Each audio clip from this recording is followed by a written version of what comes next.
মাত্র ৬০ টাকা দামের জুতা পরে একজন প্রবাসী ভাই প্রবাসে যাচ্ছেন। এয়ারপোর্টে যখন প্রবাসী ভাইকে জিজ্ঞেস করা হইল, ভাই আপনি প্রবাসে যাচ্ছেন ৪-৫ লক্ষ টাকা খরচ করে, অথচ আপনার পায়ের জুতা মাত্র ৬০ টাকা দামের জুতা, কেন ভাই? জবাবে সে বলল, ভাই অনেক ঋণ করে প্রবাসে যাচ্ছি, আমার স্বপ্ন পরিবারের মুখে হাসি ফুটাবো, তাই ঋণের বোঝা ভারী হওয়ার কারণে নিজের জন্য ভালো এক জোড়া জুতা কেনারও সামর্থ্য হয়নি।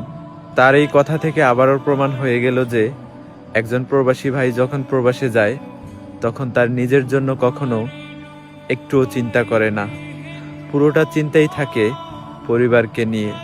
পরিবারকে ভালো রাখার জন্য একজন প্রবাসী ভাই এই প্রবাসের মাটিতে কত লাঞ্ছিত অপমানিত হয় সেটা আমি একবার নয়, দুইবার নয়, হাজারবার দেখেছি।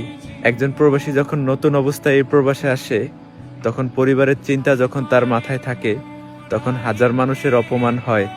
বয়সে ছোট ফোরম্যান তাকে বিভিন্নভাবে গালাগালি করে, তারপরও সে পরিবারের মানুষকে বুঝতে দেয় না যে সে টাকা ইনকাম করতে গিয়ে মানুষের কাছে অপমানিত হইতেছে।